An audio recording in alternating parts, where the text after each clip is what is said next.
Welcome to another episode of Carpet Guys Cleaning Vlog. I'm Paul, and today we're tackling a commercial job.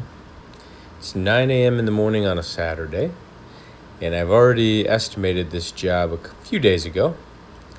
But surprise, surprise, surprise.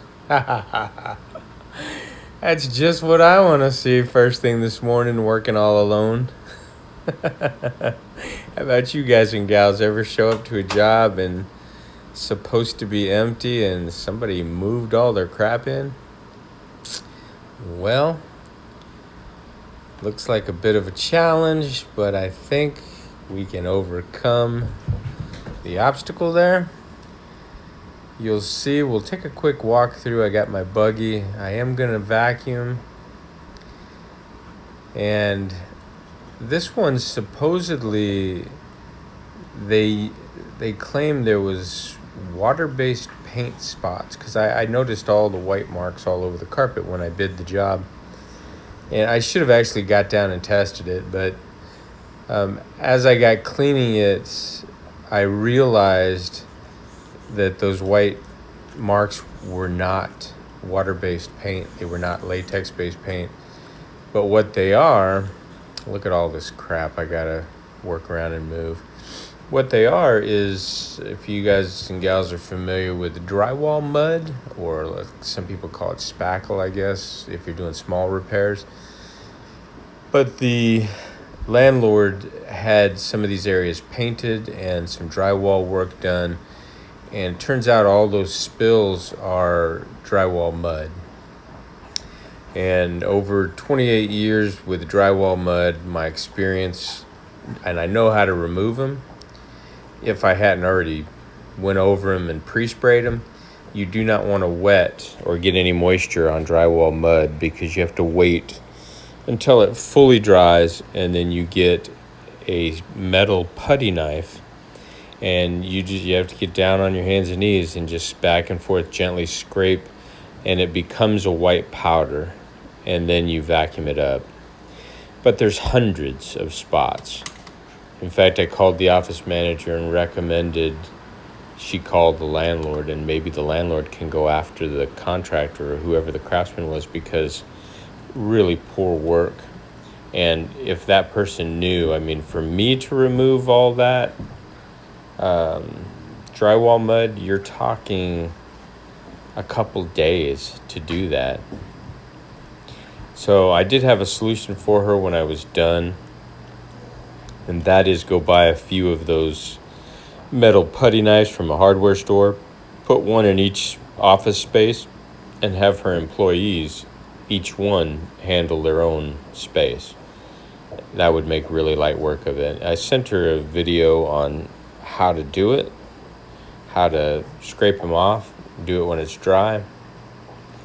But that particular part of this job is, and if you're a carpet cleaner, you're getting paid to clean the carpets, and that is outside of the realm of cleaning the carpets. Sometimes there's specialty stuff that is not cleaning the carpet, like removing red Kool-Aid stains, or slime, or repairing cigarette burns, or little frayed pieces of carpet on Berber. Stuff like that is considered a repair.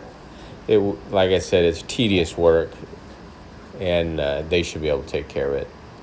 And I will show you as we get further along. Look at all this furniture, and I don't have a dolly. I don't have sliders, so that means I'm alone.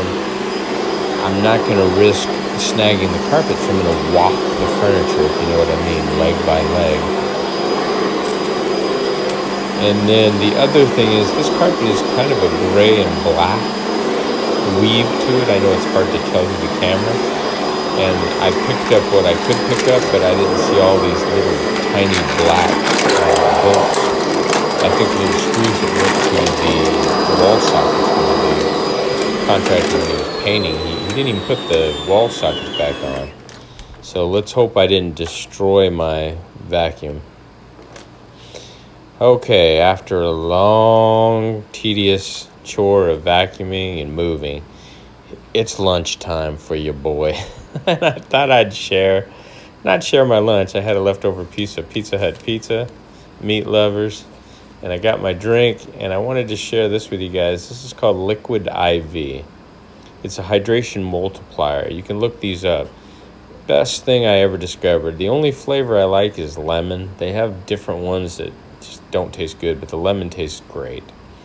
And supposedly what this does is you pour this into the 16-ounce bottle of water, and when you drink that, it's equivalent to you drinking 3 16-ounce bottles of water. And I can attest that, yes, that's true. If you're someone who perspires a lot or sweats a lot, you're in a very humid place, then this is for you. This will cut your sweating in half. I kid you not. And you won't get dehydrated, miserable, irritable, tired, none of that stuff. I have 2 of them. I'm drinking one, and then I'll mix the other up. I also have my little Equate chocolate-covered coconut low-carb bar. And here we go. I completed 3, 1, 2, 3. What did I get? 1, 2. I think 3, 4 rooms so far. You can see they're coming out beautiful. Except for dun dun dun. Those little specks of drywall mud, boy, they're gonna bother me to no end. Sometimes I can be OCD, but I just have to remember that it would take me 2 or 3 days to remove all of those by hand, and that's not cleaning. So I'll run the machine one-handed here for a minute. Stay tuned, and we'll discuss this job further.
All right, I'm using the microfiber scrubbing pad. It did do work on some of the loose spackle, pulling it up. I'm gonna have to clean the 2 offices now at the end so that when I get almost to the front, those will be dry. I'll be able to put the furniture in there. This black mark, I have no idea what it is. I tried everything I had on the truck. Nothing got it out. Magic Bullet, peroxide, Go Oxy. This is a polypropylene, or I guess we call it olefin. And so it's kind of almost like a plastic base feel. And I think this was a day spa before, so I think they put something hot, maybe a waxing machine for eyebrows or other places. I don't know. You can see the spackle though. Look at that. It's pulling a lot of that loose spackle out, or the drywall mud. So that's a good thing. But anyway, that black mark, I sprayed a little more Go Oxy on it when I left and took a picture and sent it to the office manager.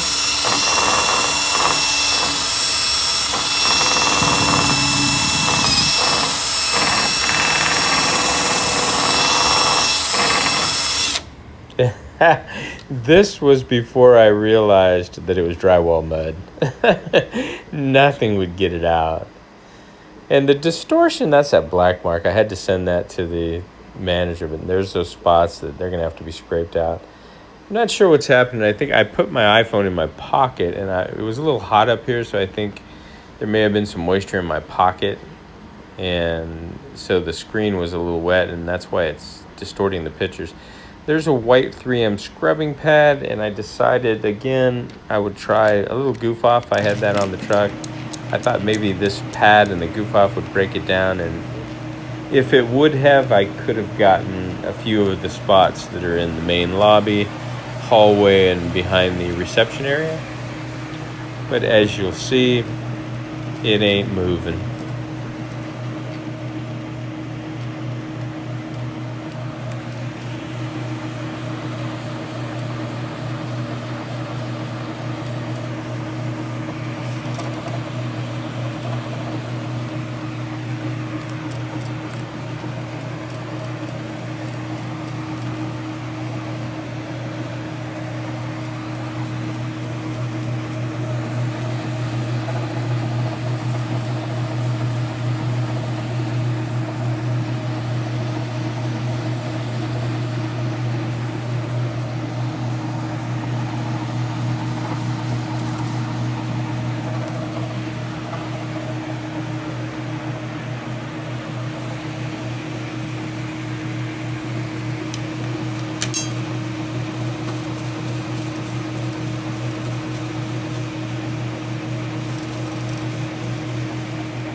And because I just won't give up, this is where I've realized that this is not paint. It's drywall mud. And when drywall mud is damp, it's even worse. It can actually penetrate the carpet a little more. See, they got to wait for it to dry. You can see I couldn't even pick that off. So my suggestion to her is, I don't know if I mentioned it already, go to a hardware store, buy a few of the metal putty knives and put one in each office, and just tell the occupant or your employee that works for you if they want it off. Each person handle their own space. That would make light work of it. There you can see it kind of spreads out and doesn't fully come off. And again, with the distortion, I think the camera lens in my pocket will get humid. I'll have to remember that and wipe it down. You see all the weird fuzzy lines? That's got to be moisture on the lens. Anyway, you can see everything's looking good. This was a 2,000 square foot commercial job. And I wish I had my Koblenz with me. My Koblenz is down. I think the capacitor went out on it. And I have yet to figure out if I could take it to John Don's or who the warranty work will go under. And I'm hoping that it's covered under the warranty because I cut the cord and put a pigtail on there. And I'm not sure if they're going to consider that a mod and not cover it. Either way, it can't be that expensive to switch a capacitor if that's what it is. But I'd also like to find out what's going on with it.